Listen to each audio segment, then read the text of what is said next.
नमस्कार Maharashtra, good morning, सुप्रभात. मी निकिता पाटील आणि आपण पाहताय TV9 मराठी. या बुलेटिनच्या सुरुवातीलाच आपण महत्त्वाच्या 50 घडामोडींचा वेगवान आढावा घेऊयात. पाहूयात सुपरफास्ट 50. दिल्लीमध्ये भाजपच्या केंद्रीय निवडणूक समितीची बैठकीत 16 राज्यांच्या लोकसभा उमेदवारांच्या नावांवर चर्चा. अंतिम नावही निश्चित झाल्याची माहिती. भाजपकडून 10 मार्चपूर्वी 300 उमेदवारांची यादी जाहीर होणार.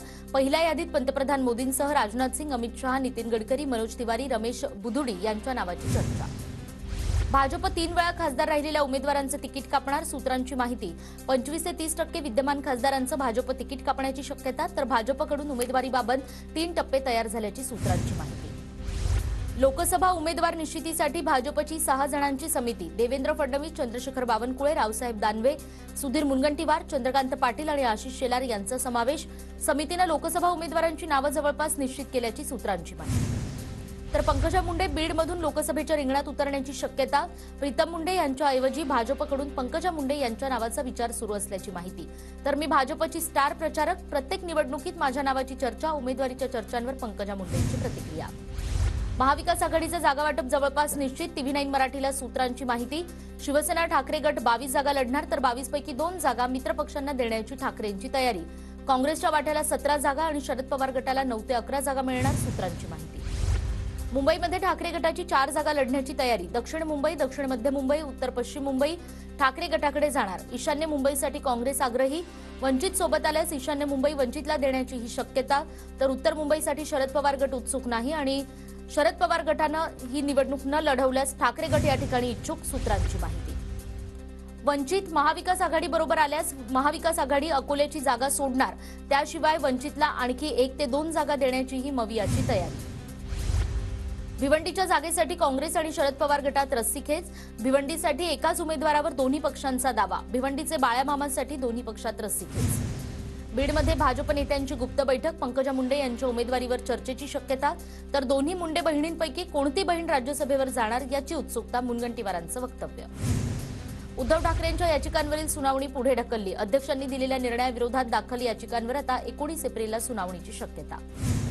उपमुख्यमंत्री अजित पवार यांच्या पत्नी सुनेत्रा पवार आज पुण्यातील भोर तालुक्याच्या दौऱ्यावर. भोरमधील अजित पवार गटाच्या भव्य महिला मेळाव्याला सुनेत्रा पवार हजेरी लावणार. नांदेड जिल्हा काँग्रेस कमिटीची कार्यकारिणी बरखास्त. नांदेड ग्रामीण जिल्हा काँग्रेस कमिटीचे संघटनात्मक काम पाहण्यासाठी समितीची स्थापना. माजी आमदार वसंत चव्हाण यांची समितीच्या मुख्य समन्वयकपदी नियुक्ती. नंदुरबारच्या नवापूर तालुक्यातील विसरवाडीमध्ये राहुल गांधींची भारत जोडो यात्रा येणार आणि याच पार्श्वभूमीवर काँग्रेस नेत्यांकडून तयारी सुरू. लोणावळ्यामध्ये अजित पवार गटाला धक्का. लोणावळा राष्ट्रवादी युवक शहराध्यक्षासह 137 जणांचा राजीनामा. पक्ष संघटनेत डावललं जात असल्याचा पदाधिकाऱ्यांचा आरोप. भोर विधानसभेचे आमदार संग्राम थोपटे यांची काँग्रेसच्या पार्लमेंटरी बोर्डाच्या सदस्यपदी नियुक्ती. संग्राम थोपटे यांच्यासह 9 जणांची जनरल सेक्रेटरी KC वेणुगोपाल यांच्याकडून नियुक्ती. पंतप्रधान नरेंद्र मोदी आणि बिल गेट्स यांची दिल्लीत भेट. विविध विषयांवर चर्चा. पंतप्रधान मोदींना भेटणं प्रेरणादायी, बिल गेट्स यांचं. आणि राज्यात आजपासून 10वीच्या परीक्षेला सुरुवात. तब्बल 16,945 विद्यार्थी 10वीची परीक्षा देणार. राज्यातील 586 मुख्य परीक्षा केंद्रांवर परीक्षेचं आयोजन. अमरावती ड्रीमलँड परीक्षा केंद्रावर पेपरफुटी प्रकरणी परीक्षा केंद्र व्यवस्थापकासह 10 आरोपींना अटक. 21 तारखेला मृदा व जलसंधारण विभागाचा पेपर फुटला होता. गुणरत्न सदावर्तेंना बार काउन्सिल ऑफ इंडियाचा मोठा दिलासा. 2 वर्षांसाठी सनद निलंबित करण्याच्या निर्णयाला स्थगिती. एसटी आंदोलनादरम्यान आचारसंहितेचं उल्लंघन केल्यानं ही कारवाई झाली होती. बीडच्या परळीमध्ये अभिनेत्री केतकी चितळे आणि बाजीराव धर्माधिकारी यांच्या विरोधात गुन्हा दाखल. ब्राह्मण ऐक्य परिषदेमध्ये अॅट्रॉसिटी कायद्याबाबत वादग्रस्त विधान केल्याप्रकरणी हा गुन्हा दाखल. नाशिकच्या मनमाडमध्ये भीमसैनिकांनी संभाजी भिडेंची गाडी अडवली. समाजाविरोधात वादग्रस्त वक्तव्य करत असल्याचा भीमसैनिकांचा आरोप. भिडेंविरोधात जोरदार घोषणाबाजी. मुंबईतील एका मोठ्या रुग्णालयाकडून मृतदेहांची अदलाबदल. मृतदेह कोल्हापूरला अंत्यसंस्कारासाठी नेल्यानंतर प्रकार उघड. कोल्हापूरच्या वरणगे पाडळी या गावातली ही घटना. धाराशिवच्या कळंब तालुक्यातील अवधूतवाडीमध्ये गर्भवती महिलेला रेबीज ऐवजी गर्भपाताचं इंजेक्शन दिल्याचा प्रकार. वैद्यकीय अधिकाऱ्यावर कारवाई करण्याची मागणी. मुंबई वडोदरा महामार्गासाठी खोदलेल्या खड्ड्यात पडून 3 वर्षीय चिमुकलीचा मृत्यू. टिटवाळा पोलिसांकडून तपास सुरू. ठेकेदारावर सदोष मनुष्यवधाचा गुन्हा. नाशिकमध्ये शेतकऱ्यांचा 4थ्या दिवशीही जिल्हाधिकारी कार्यालयाबाहेर मुक्काम. विविध मागण्यांसाठी शेतकऱ्यांचं आंदोलन सुरू. पुण्याच्या भोरमधील धावडी या ठिकाणी गणोबा खिंड परिसरातील डोंगर रांगांना वणवा, वणव्यात डोंगरातील वनसंपत्तीचं मोठं नुकसान, परिसरातील शेतीचंही नुकसान। पुणे पोलीस आयुक्तांनी पालिका अधिकारी आणि मेट्रो अधिकाऱ्यांना धारेवर धरलं, रस्त्यावरील गर्दी आणि खड्डे पाहून आयुक्तांचा पारा चढला। परभणीच्या पूर्णा बँकेची पैसे डिपॉझिट करणारी सीडीएम मशीन गेल्या 1.5 महिन्यांपासून बंद। बँकेच्या ग्राहकांना ग्राहक सेवा केंद्रावर मोजावे लागतात अतिरिक्त पैसे। लातूर शहरातील गटारीच्या पाण्यावर भाजीपाल्याची शेती होत असल्याचा धक्कादायक प्रकार उघडकीस। भाजीपाला लातूरच्या मंडईमध्ये विक्री होत असल्यानं नागरिकांचं आरोग्य धोक्यात। मुंबईतील बेस्ट बसच्या दैनंदिन आणि मासिक पासच्या दरात वाढ, दैनंदिन पासच्या दरात 10 तर मासिक पासच्या दरात 150 रुपयांनी वाढ। मुंबईकरांवरील संभाव्य पाणी कपात तुर्तास टळली, भातसा आणि ऊर्ध्व वैतरणा धरणातील राखीव साठा देण्यास राज्य सरकारची मान्यता। लातूरच्या 5 मध्यम प्रकल्पात आता केवळ 15% जलसाठा शिल्लक, 25 गावांना अधिग्रहण करून पाणी पुरवठा।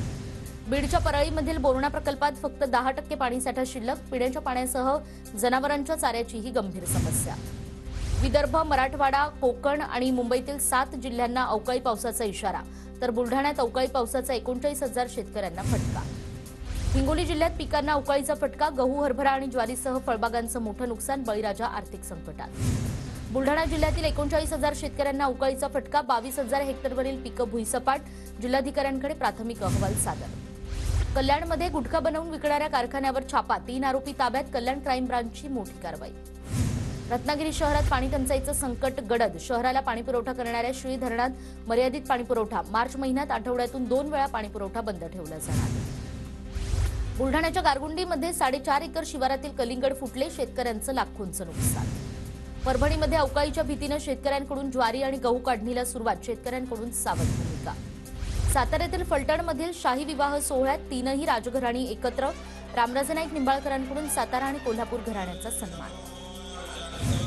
जळगावातील महासंस्कृती महोत्सवातून दुसऱ्या दिवशी 25 ते 30 बचत गटांसह स्टॉल विक्रेत्यांचा काढता पाय, हवा तसा प्रतिसाद मिळत नसल्यानं हा निर्णय। चंद्रपूरच्या चांदा क्लब मैदानावर वनमंत्री सुधीर मुनगंटीवार यांच्या पुढाकारानं ताडोबा महोत्सवाचं आयोजन, विविध विषयांवर चर्चासत्र आणि सांस्कृतिक कार्यक्रमांची खास मेजवानी। अहमदनगर जिल्ह्यातील नेवासामध्ये मोहिनीराजांना कावडीने आणलेल्या पाण्यानं जलाभिषेक, कावड घेऊन येणाऱ्या भाविकांचं मोठ्या उत्साहात स्वागत। पुण्याच्या भोरमधील वरवडी गावात ग्रामदैवत श्री पालसिद्धेश्वर देवाच्या यात्रेनिमित्त भव्य कुस्ती स्पर्धेचं आयोजन, 250 पैलवानांचा सहभाग। परभणीच्या पूर्णा शहरात मस्तानशाह कादरी उरुसाला सुरुवात, 10 दिवस चालणाऱ्या या उरुसाला लाखो भाविकांची हजेरी, विविध कार्यक्रमांचंही आयोजन।